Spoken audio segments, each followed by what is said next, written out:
The title of the Gosho is, Letter to the Sage Nichimyo. Let's first listen to the background of this Gosho. Nichiren Daishonin wrote this letter while at Ichinosawa on Sado Island and addressed it to a follower in Kamakura, a woman who had separated from her husband at a young age. Little is known about her except that she undertook the long and perilous journey from Kamakura with her infant daughter Otto to visit the Daishonin during his exile on Sado. The Daishonin was so impressed with this demonstration of faith that he wrote this letter, giving her the Buddhist name Sage Nichimyō, Son Wonderful. After the Daishonin went to live at Minobu, she again visited him there, and later, in the 8th month of 1275, the Daishonin sent her a letter addressed to her daughter, which was later given the title The Supremacy of the Law, suggesting that she was welcome to stay at Minobu should there be the need. In the beginning of this letter, the Daishonin cites 7 stories of Shakyamuni's Bodhisattva practices in his past existences. By carrying out such severe practices in pursuit of Buddhism, Shakyamuni was able to attain Buddhahood. In effect, the Daishonin likens Nichimyo's efforts in journeying to Sado to these Bodhisattva austerities, and implies that her seeking spirit will ensure her enlightenment. In the next part, Nichiren Daishonin explains that the practice of his Buddhism is not as difficult as that of Shakyamuni's Buddhism, because Nam-myoho Renge-kyo contains all the benefits that Shakyamuni Buddha accumulated through lifetimes of Bodhisattva austerities. Therefore, by chanting Nam-myoho Renge-kyo, we ordinary people can in this lifetime attain the same virtues and benefits as Shakyamuni Buddha himself. This is the central theme of this letter, in which the Daishonin explains the essence of his teaching. By chanting Nam-myoho Renge-kyo, an ordinary person can become a Buddha. In the final portion, the Daishonin praises her strong faith and confers upon her the title of sage, indicating that she will become a Buddha. Now listen to the Gosho. Once there was an ascetic named Aspiration for the Law. For 12 years, he traveled from country to country in search of the teachings of a thus come one. During that time, none of the 3 treasures, the Buddha, the law, and the order, were to be found. Nevertheless, the ascetic continued his quest for Buddhism as desperately as one who is thirsty seeks water, or as a starving person looks for food.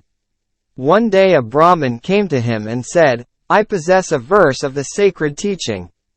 If you are a true seeker of Buddhism, I will impart it to you."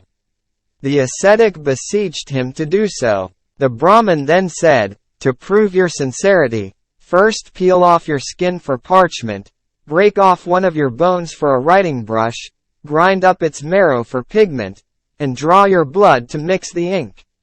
If you are willing to do all these things and thus write down this teaching, I will teach you the Buddha's verse." The ascetic was overjoyed. He peeled off his skin, dried it, and made parchment of it.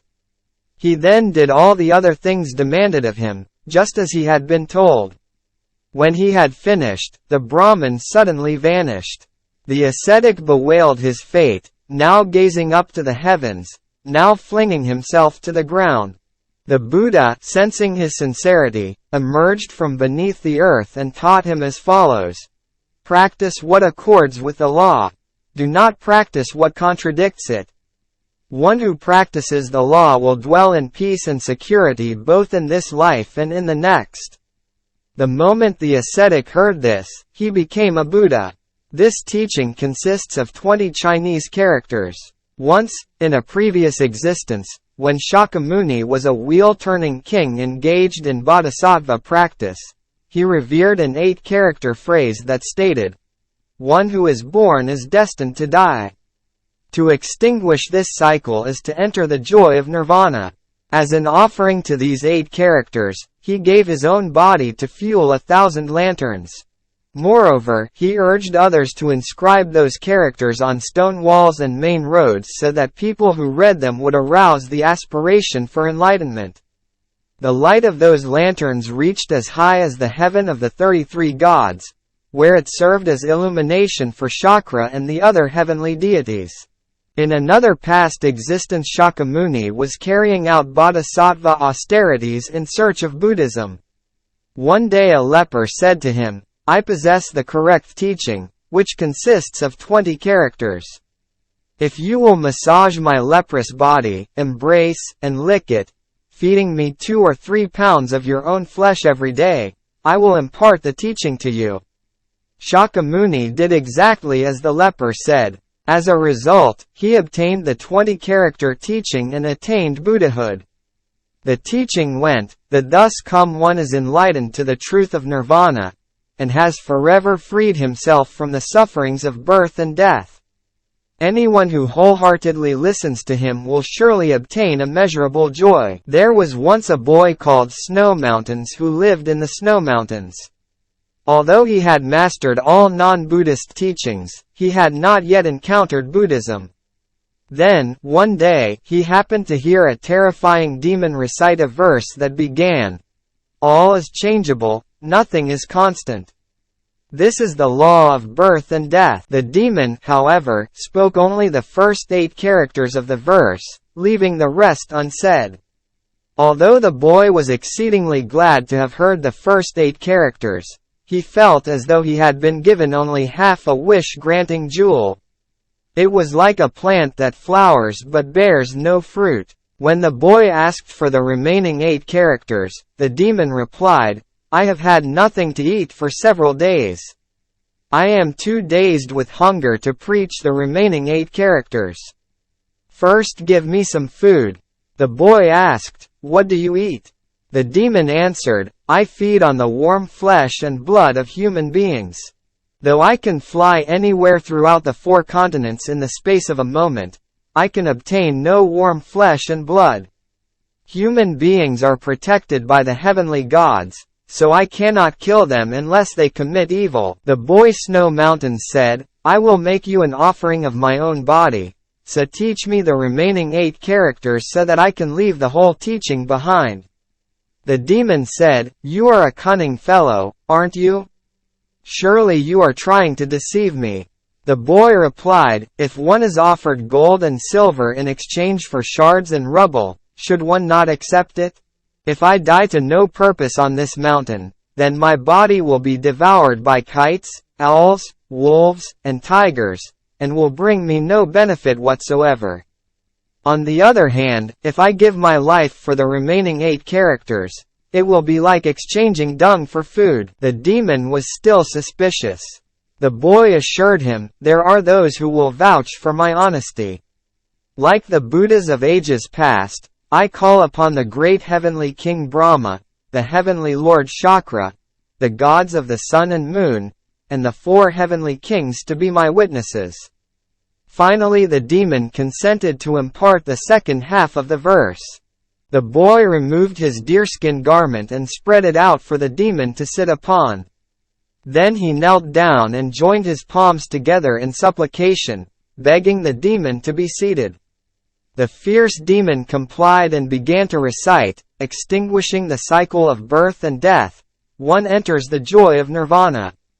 When the boy had learned the entire verse, he inscribed it on trees and stones.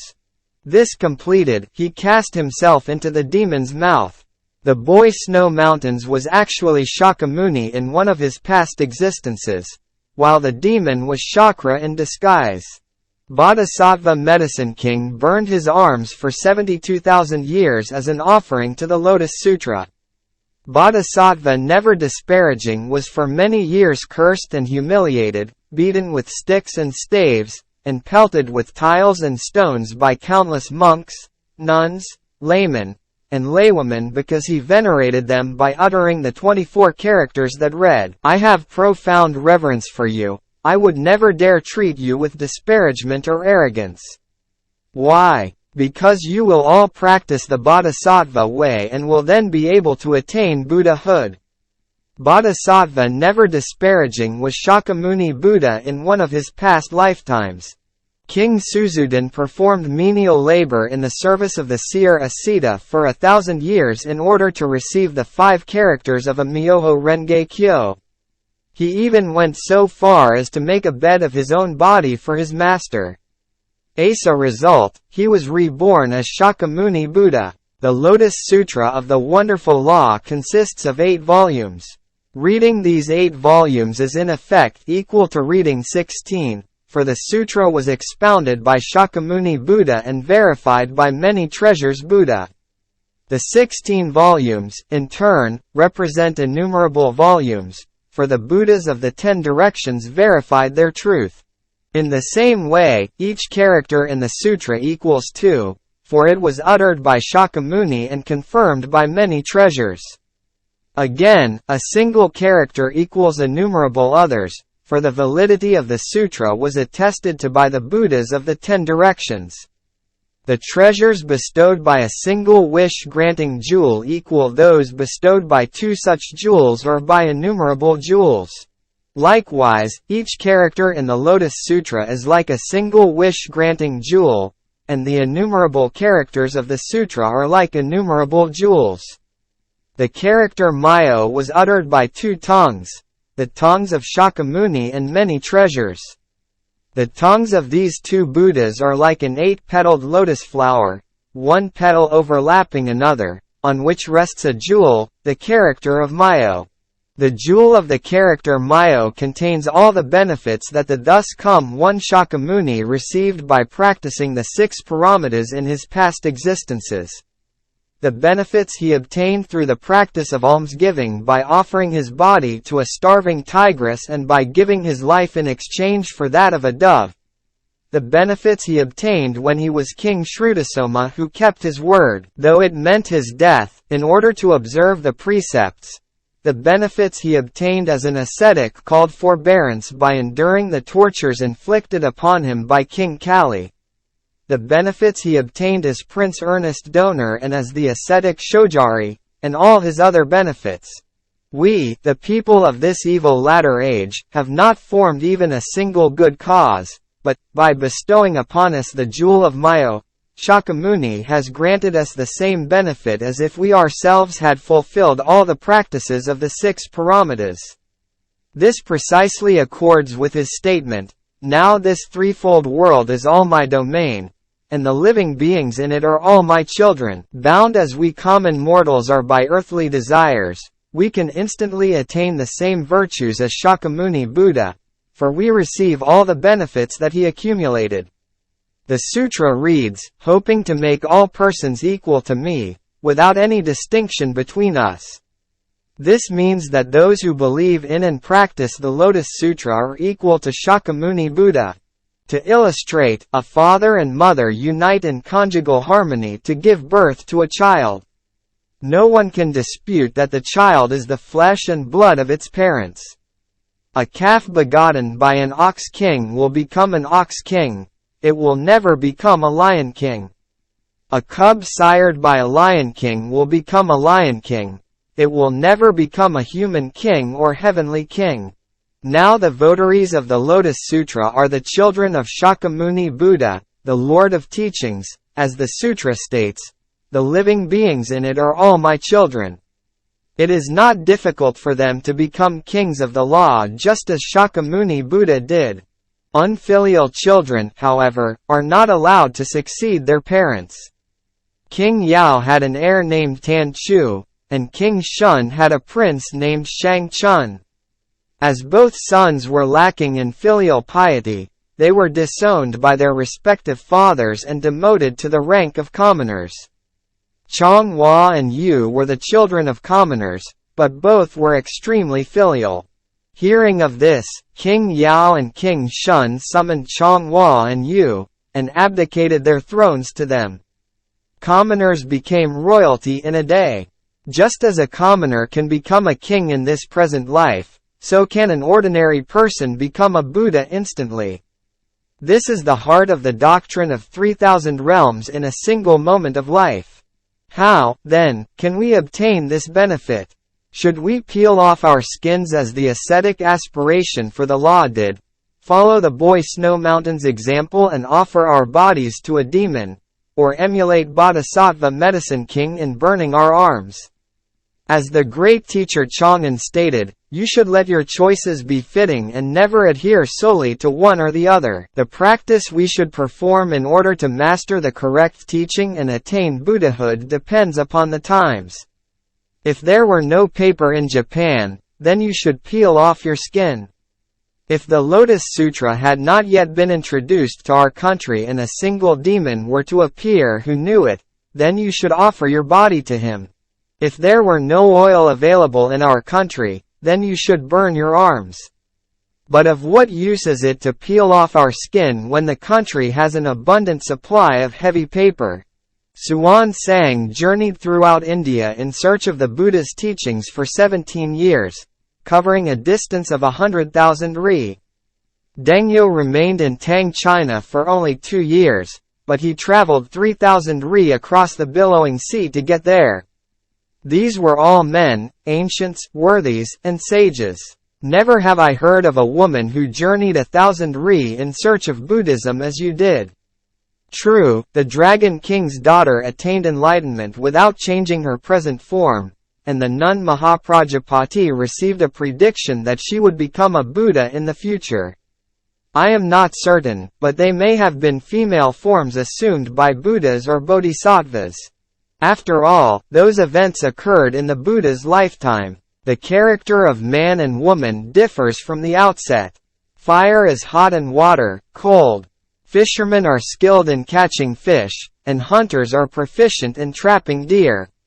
A sutra states that women are clever at being jealous, but I have never heard that women are clever at Buddhism. A woman's mind is compared to a refreshing breeze. Even if one could bind the wind, it would be hard to grasp a woman's mind. A woman's mind is likened to writing on water because the characters do not remain on the surface. A woman is likened to a liar, for sometimes a liar's words are true, and sometimes, false. A woman's mind is compared to a river, for all rivers bend. The Lotus Sutra, however, contains such phrases as, honestly discarding expedient means, all that you, Shakyamuni, have expounded as the truth, honest and upright, gentle in intent, and gentle, peaceful, honest, and upright. Those who believe in this sutra, therefore, must have minds that are as straight as a taut bowstring or a carpenter's inking line. One may call dung sandalwood, but it will not have the sandalwood's fragrance. A liar never becomes a truthful person simply because one calls him honest. All the sutras are the Buddha's golden teachings, his true words. When compared with the Lotus Sutra, however, they are false, flattering, abusive, or double-tongued. The Lotus Sutra alone is the truth of truths. Only honest people can keep faith in this sutra, a teaching free from all falsehood. Certainly you are a woman who believes in the Buddha's true words. Think of it. Even if one were to meet a person who could cross the ocean carrying Mount Sumeru on his head, one could never find a woman like you. Even though one might find a person who could steam sand and make boiled rice of it, one could never meet a woman like you. You should know that Shakyamuni Buddha, many treasures Buddha, the Buddhas of the 10 directions who are Shakyamuni's emanations, great bodhisattvas such as superior practices and boundless practices, Brahma, Chakra, the 4 heavenly kings, and other deities will protect you, just as a shadow accompanies the body. You are the foremost votary of the Lotus Sutra among the women of Japan. Therefore, following the example of Bodhisattva never disparaging, I bestow on you the Buddhist name Sage Nichimyō. From Kamakura in Sagami Province to the northern province of Sado is a journey of more than 1,000 ri over treacherous mountains and raging seas. There are sudden onslaughts of wind and rain, bandits lurk in the mountains, and pirates lie in wait on the sea. The people at every stage and every post town are as bestial as dogs or tigers, and you must have felt as though you were undergoing the sufferings of the 3 evil paths in this life. Moreover, we live in troubled times. Since last year rebels have filled our country, and finally, on the 11th day of the 2nd month of this year, a battle broke out. It is now almost the end of the 5th month, but society has not yet been restored to peace and security. Nevertheless, despite all the risks involved, you traveled to Sado carrying your infant daughter, since her father, from whom you have long been separated, was not to be depended upon for her care.